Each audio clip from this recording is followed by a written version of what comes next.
Look at it all now. Must have been almost completely flooded.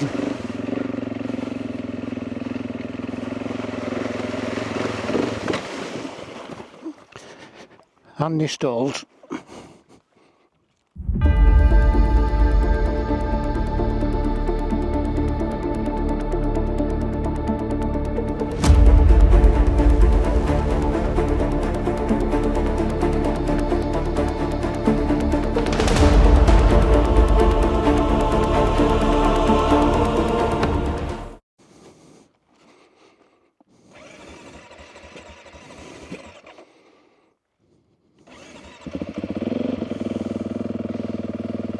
I thought it wasn't going to start then. Oh great, stuck out here by the River Lune and not be able to start my bike.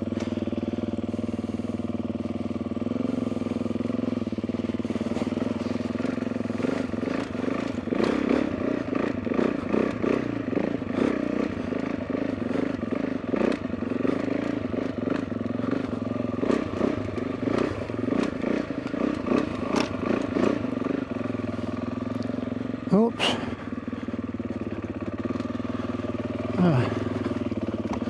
Just put my visor down. Stop getting clouted with these branches.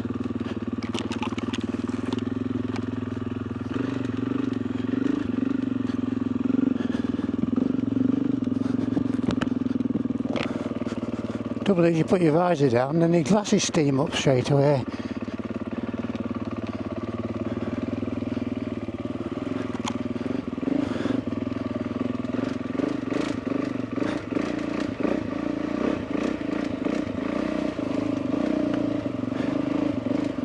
Oops.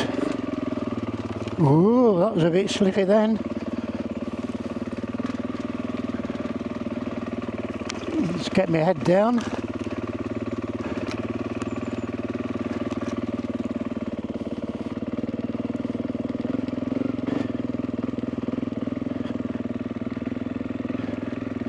This one isn't quite as bad. Oh, I can see the gate now, look.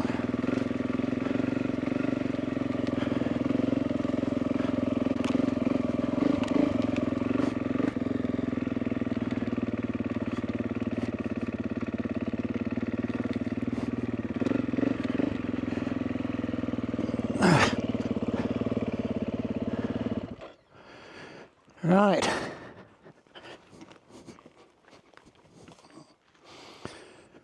Just sort these gates out.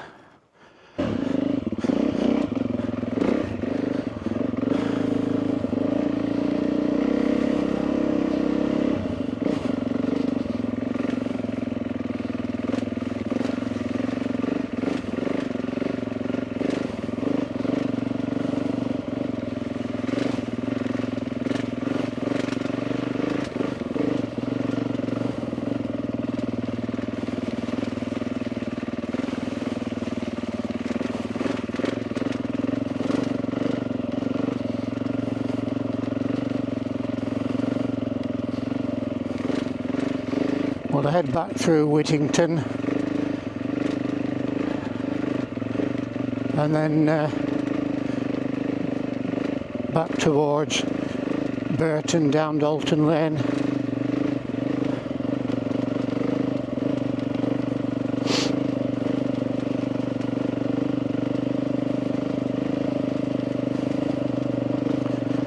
I just hope the footage now on the drone has come out and I can download it properly and then add it into the video. But it's all the learning curve, isn't it? Because I did do some of that flying and I'd forgotten to press the record button.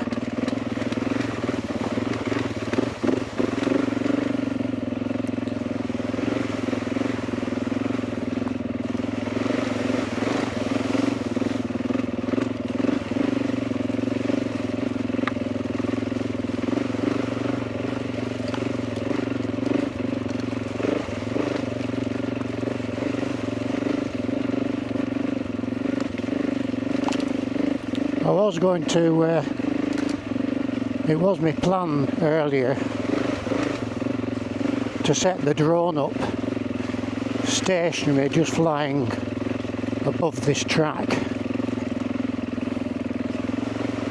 and have me riding towards it or away from it, or even from the side.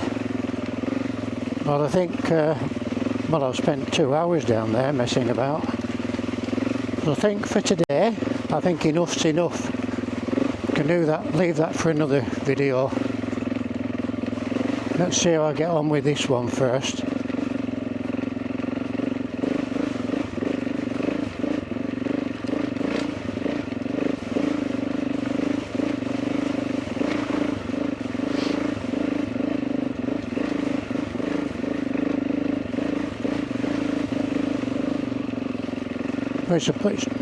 Considering it's supposed to be drying out, goodness knows what this, whoa, that's deep.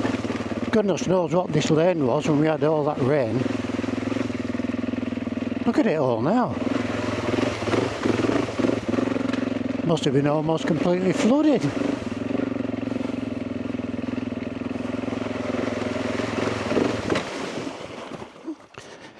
Handy stalls.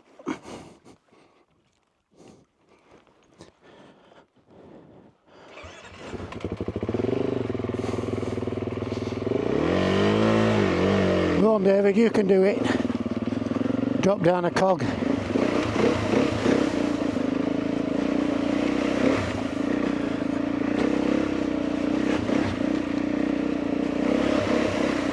Didn't expect it to stall then.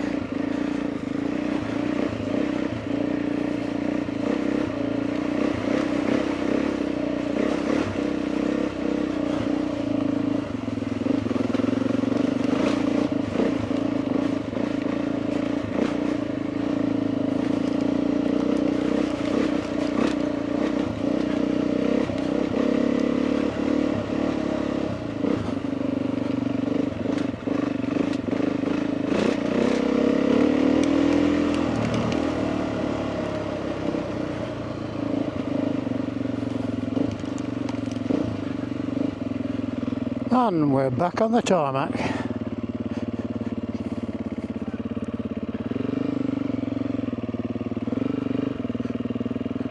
Gotta be caution on this bend.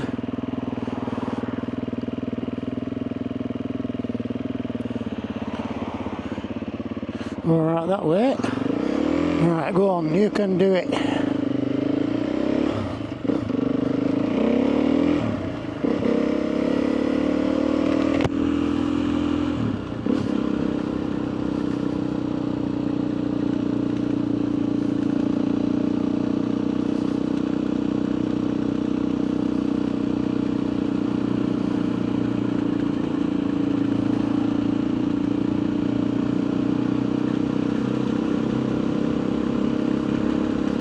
So this is Whittington.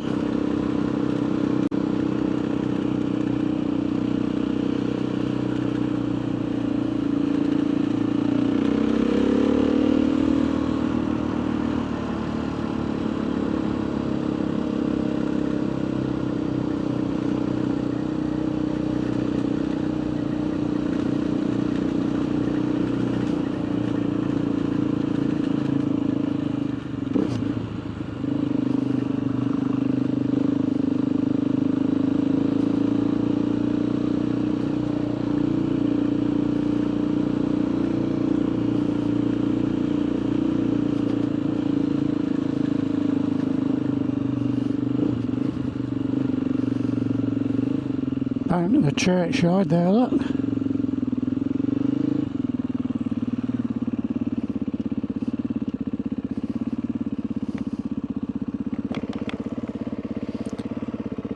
I think the other day I delivered to that bungalow there, and I was speaking to the lady, and she was saying about these people in this row of houses, they're not allowed to be buried in the graveyard. And I said, why not? She said, well, they're not dead yet.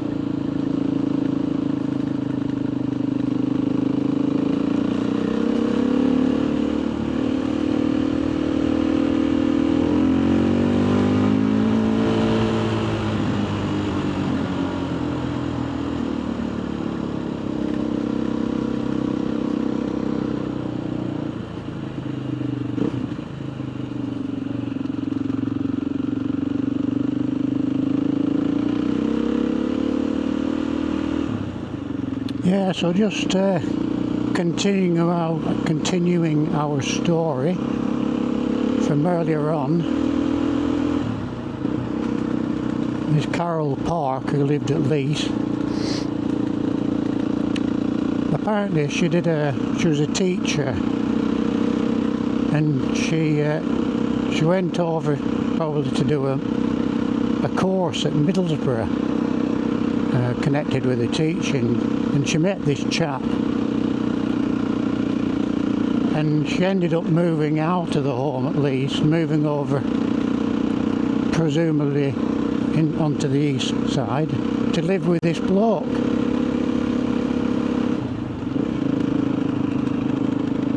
But then she came back again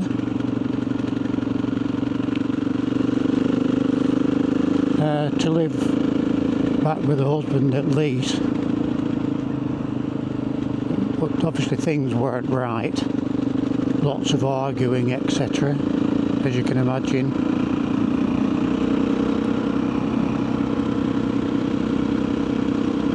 And apparently this Gordon Park didn't contact the authorities to say that she'd gone missing, and she'd been missing about 6 months, and his excuse was that she'd just run off and left him.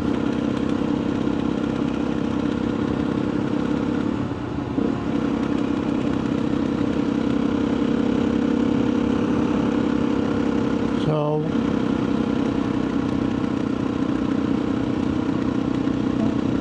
when I think it was 1979,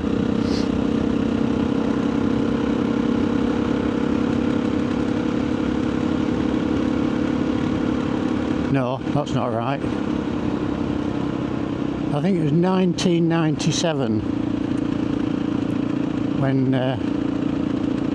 David found her in the lake. I've got one or two pictures somewhere, so I think I'll put them up for you to have a look at. So at one point they let this Gordon Park off the hook because there wasn't enough evidence. Then over time they must have gathered some new evidence and then charged him. So in 2005 he went to prison. So I was only in there 5 years, and at the age of 66 he hung himself. I suppose it's less one person to worry about, isn't it, and to pay for.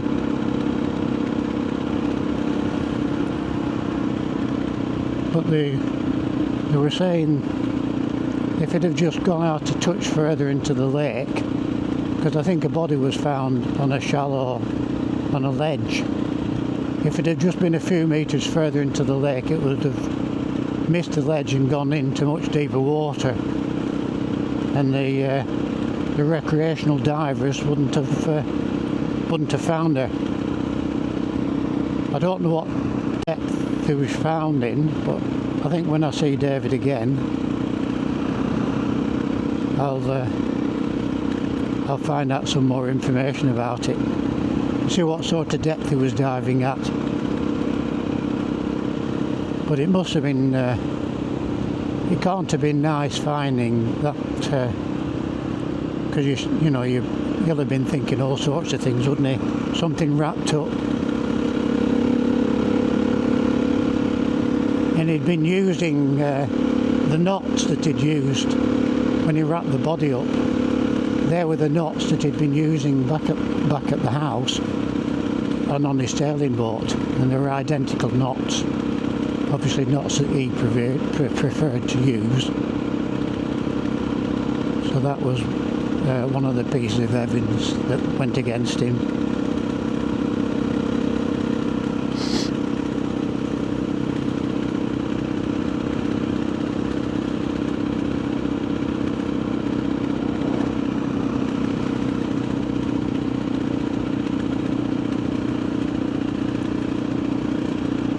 Been suffering this last few weeks with like tummy upsets, you know, upset stomach when you eat foods. And I've been wondering what it is, and so initially I cut out flour. Went gluten free, but then I didn't know whether it was with the gluten or not, so I also went dairy free, which is even worse. So I went to the doctors, and he said about the FODMAP diet. That's F for Foxtrot, O for Oscar, D for Delta, M for Mike, A for Alpha, is it? And P for Pillock. So I looked that up on the internet, and I've been following that, and there has been quite a marked improvement in my stomach upsets now, so I think I've got on top of it. But I'm back onto dairy, and I'm just going to see if it's just the gluten side of it that I'm intolerant to.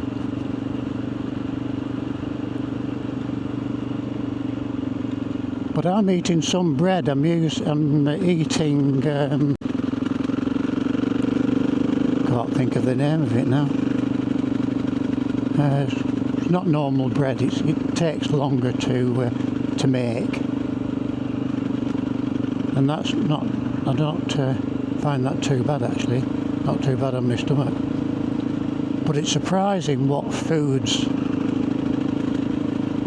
that affect your stomach, and how much gluten there is in products. You know, like something as simple as like gravy granules. There's gluten in them.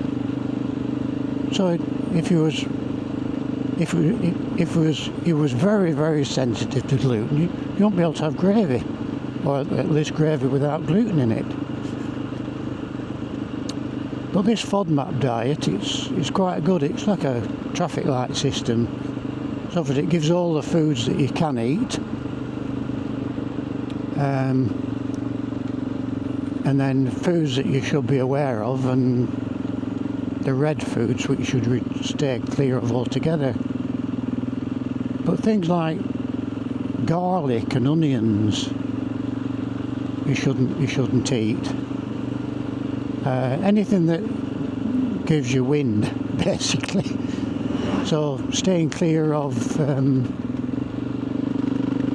cauliflower and broccoli. But if you've got a sensitive stomach, just have a look on the internet about this FODMAP diet. I think it'd be quite interesting.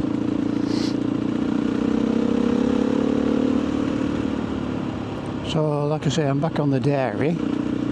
I seem to be okay at the moment, but if it flares up again, even though I'm gluten free, I'll probably have to stop the dairy again.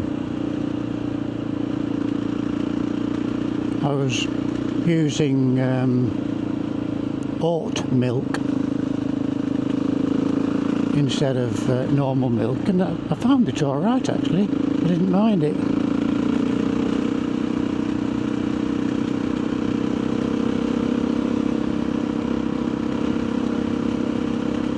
Just starting to drizzle a little bit now. Keep having to wipe the visor. I don't know what the lens is like on the camera, so I do apologise if it's got rain on it, but never mind.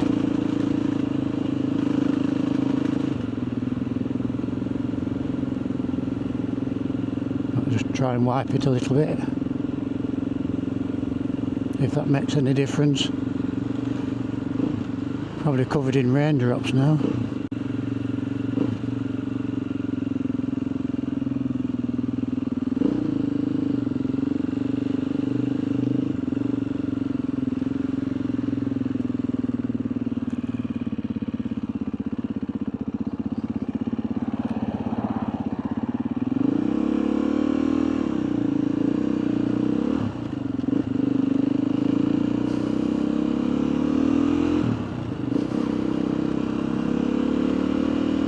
think we'll end the video here.